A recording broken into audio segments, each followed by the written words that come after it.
Enfin, j'espère qu'il y a eu des femmes qui sont passées ici, peut-être presque un peu par hasard ou juste attirées par le titre et qui en fait ont réalisé plein de choses, qui ont réalisé justement qu'elles ont le droit de s'aimer et de se préférer, qui ont réalisé que c'est pas elles qui n'ont pas eu de bol, qui sont tombées sur un mauvais père ou un mauvais mari ou un mauvais patron, mais que c'est bien tout un système patriarcal qui est créé et organisé par les hommes pour détruire les femmes.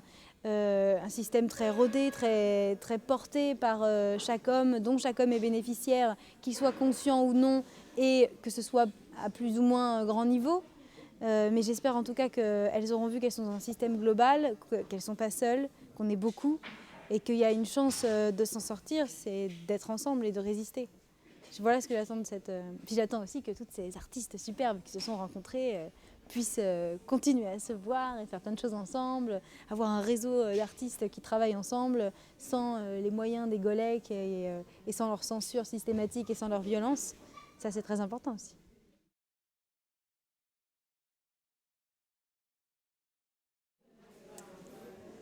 Alors, on va avoir l'impression que ça n'a rien à voir, mais si. Est-ce que vous connaissez cette chanson de Jean-Jacques Goldman où il chante avec je sais pas qui et ça se termine... donc il parle du nazisme en gros, il ne sait pas s'il aurait été meilleur ou pire que ces gens, les Allemands, et il finit et qu'on nous préserve, toi et moi, si possible très longtemps, d'avoir à choisir un camp.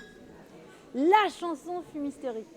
Évidemment qu'on a à choisir un camp. Il y a juste une guerre contre les femmes. Il y a toujours des camps de concentration, simplement il n'y a que des femmes à l'intérieur et les nazis, ce sont les hommes. Alors il y a certains nazis qui du coup trahissent un tout petit peu le machin, qui se rapprochent du camp, qui nous jettent de la bouffe. Il y a des femmes qui sont capots parce qu'elles sont bien obligées de l'être. Ça n'a rien à voir avec la posture nazie. Et puis voilà, on est toujours dans une posture de guerre et on n'est pas préservé d'avoir à choisir un camp. Et résister, c'est choisir son camp. Féminisme radical, évidemment, c'est un pléonasme. Radical, ça veut dire prendre les choses à la racine.